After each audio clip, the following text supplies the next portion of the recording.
Hola a tots i benvinguts a un nou vídeo. Després de dos vídeos que no tenien res a veure amb la costura, he volgut tornar a agafar aquest tema i portar-vos el pas a pas per fer-vos un vestit. S'apropa Sant Jordi, l'oportunitat perfecta per treure els vestidets de flors i passejar i totes aquestes mogudes i pel·lícules que ens muntem nosaltres.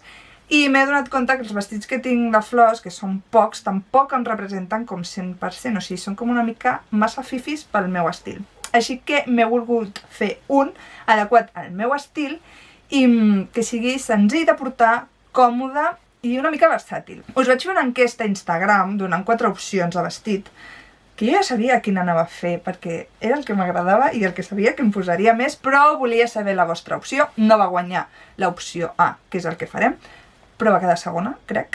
El vestit en qüestió és un vestit que és bastant tirat, amb escot de pico, tirants, que és ideal per portar samarretes o tops a sota de diferents colors i així com donar-li una mica de vidilla i de joc.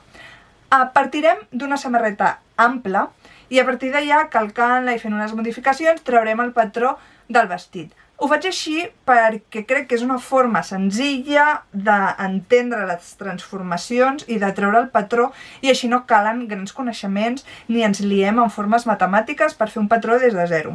Així que necessitem una samarreta amplota, un teixit que tingui així una mica de caiguda perquè el vestit tingui moviment i sigui com més divertit i ja està. El que us he dit, necessitem una samarreta ampla, rotllo aquesta, per agafar bé les mides. Llavors, a partir d'aquesta samarreta, ara amb agulles de cap marcarem com el dibuix que volem que tingui el vestit i després ho passarem a paper. Llavors, aquí a l'espatlla, per exemple, vull que estigui com un dit per dins del coll. Doncs fico una agulla de cap, que està aquí. I després vull que quedi com per aquí, on comença l'os de l'ombro. En quant a l'escot, vull que sigui bastant a pico i profund, llavors crec que més o menys per aquí, que és entre les tetes. I la cisa vull que vagi així i que no quedi aquí enganxada, sinó que vagi una mica com per aquí. En el baix, pel meu gust, és bastant arrapat, així que crec que li donaré com 10 centímetres a banda i banda i després ho allargaré uns 20 perquè no sigui tan curt i sempre estem a temps a retallar-ho. Un cop tingueu ja totes les agulles col·locades, us traieu la samarreta i agafeu les mides i us feu un esquema tipus això. En gris està com la silueta de mitja samarreta i a sobre he posat el dibuix del vestit. Ara el que hem de fer és doblegar la samarreta per la meitat per tal de calcar una meitat del davant, que és on ens hem ficat a les agulles de cap i a partir d'allà transformar el patró. Si a l'hora de doblegar els laterals de la samarreta no us queden realment al lateral, no us ratlleu perquè això vol dir que està feta com el cul. A l'hora de calcar podem marcar com el principi de les línies. Ara quan uneixi els punts es veurà millor, però aquí per exemple això és l'espatlla, això és el punt de l'escot, que baixa fins aquí, això seria el baix, i d'aquest punt a aquest punt és el punt del lateral.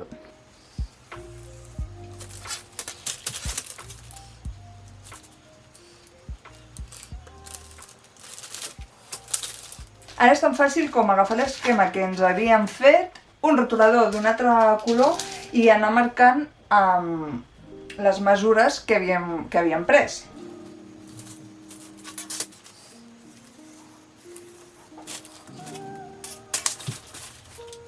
Per la cisa he juntat els punts de l'espatlla amb el lateral, que és aquesta línia recta, però això és molt lleig i quedaria super raro en teixit, així que el que he fet ha sigut més o menys a la meitat, entrar-la 5 centímetres i fer aquesta línia així corba, que ja té més pinta de cisa i que quedarà molt millor sobre el cos. I ja per acabar modificarem una cosa del baix, i és que aquí, que és el lateral, pujarem 3 centímetres i farem una mica de corba a la forma. Si no pugem aquest picó cap a dalt, quan cosim amb teixit molts cops aquest lateral com que queda més llarg que el centre, llavors si pugem aquests 3 centímetres solucionem aquest problema i quedarà millor. Ara l'últim que queda és donar-li 1 centímetre de marge de costura a tot el voltant, menys al centre del davant, que aquesta per lo que anirà serà doblegat el teixit per la meitat, llavors quan ho tallem al desplegar-ho tindrem tot el davant, llavors en aquesta part ho deixem tal qual, 1 centímetre de costura tot al voltant i al baix en deixem 3. Llavors hi ha 2 opcions, tallar al darrere igual que el davant, llavors també tindrà l'escot aquest en pic, o modificar a l'escot per tancar-ho una mica. Si voleu modificar és simplement el mateix patró, l'únic que pujarem l'escot. Marcarem verd l'esquena.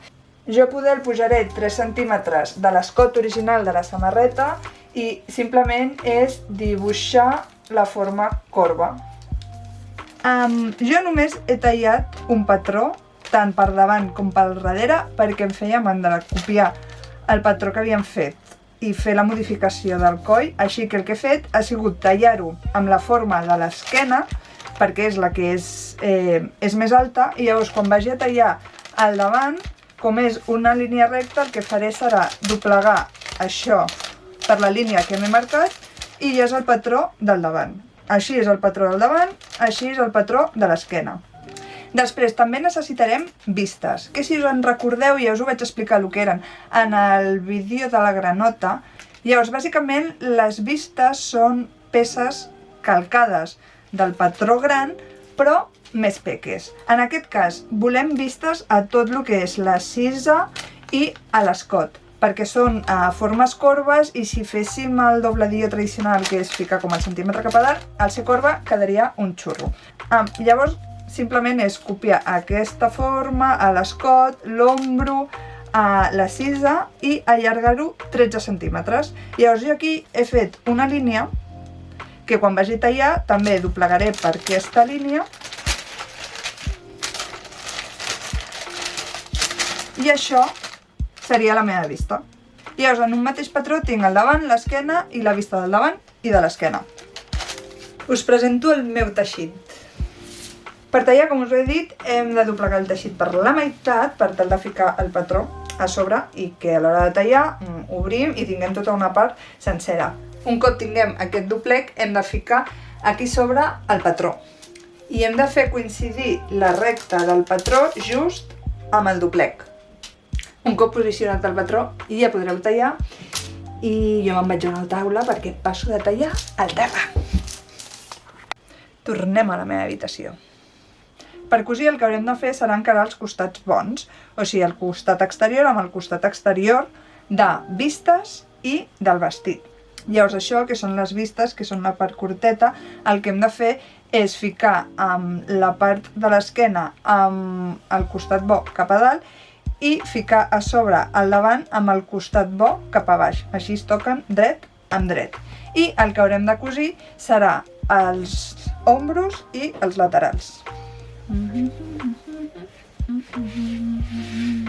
Un cop tinguem ja el vestit i les cises cosides i unides, hem d'ajuntar la cisa amb el cos. Per això hem d'encarar costats bons de vestit i cisa, que per fer-ho és com encaixar la cisa dins del vestit i cisa. Llavors el que hem de fer és alinear els ombros, que quedi la costura sobre costura, i ara el que cosirem serà l'escot del davant i les cises del davant. Us he mentit. El que havíem de fer era cosir tot el coll, no el coll de davant i les cises de davant. Llavors li donem la volta, de forma que ens quedi la vista per fora, i ara ve una part una mica complicada. Pensava que havia agafat el vestit més fàcil i m'estic arrepentint. Llavors el que anem a fer ara és fer les cises de l'esquena. Per això, aquí tenim l'escot del davant, el picó. Ens hem de ficar per dins de la vista fins al lateral de la cisa i llavors encarar els costats bons. És anar cosint així, així. Semblarà que se'ns lia i se'ns fa un bunyol tot el vestit, però ja veureu que no. i hem de cosir fins a arribar a la costura de l'espatlla. Un cop cosit aquesta part de la cisa, si li donem la volta, ho tornem a la posició inicial, tenim aquí l'escot amb pic, aquesta cisa que és la de davant que no està obert i la de darrere que ja està tancada. I per fer les cises del davant el que hem de fer és, ho girem, tenim aquí la vista de darrere i fem el mateix procediment. Des d'aquí darrere fiquem la mà per dins, anem a buscar la cisa del davant i donem la volta, encarem els costats bons i és anar cosint tota aquesta part. O sigui, semblarà que és això, que se us està fent com un nus o que no podeu arribar fins al final, però aneu com estirant que veureu que arribeu a la costura de l'espatlla. Doncs un cop tinguem ja les 4 cises cosides d'aquesta forma tan estranya, doncs ja estaria quasi, només ens quedaria fer el baix de la vista perquè quedi ben polit i el baix del vestit en si. I ara és quan dic, doncs no m'agrada.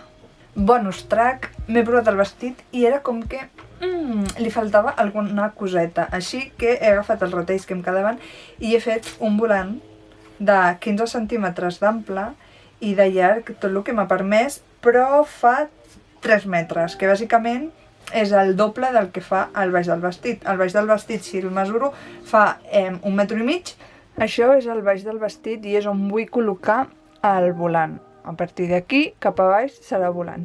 Llavors, ho faré d'una forma diferent. Lo normal seria fronzir tota la part del volant, col·locar-ho dret amb dret, cosir i girar per tal que quedés polit. Jo el que vull és que quedi amb la vora vista. Llavors, el que farem serà a 3 centímetres passar una puntada llarga a tot el voltant del volant per tal de fronzir a la mesura del baix del vestit.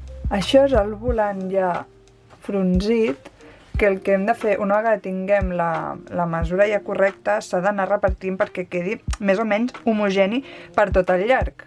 I ara simplement hem de posicionar el volant a sobre del baix del vestit, on hem passat el fil va a 1 centímetre del baix, fiquem agulles de cap i ho fixem tot per tornar a passar ara un altre cop la màquina de cosir per sobre del fil que havíem utilitzat per fronzir.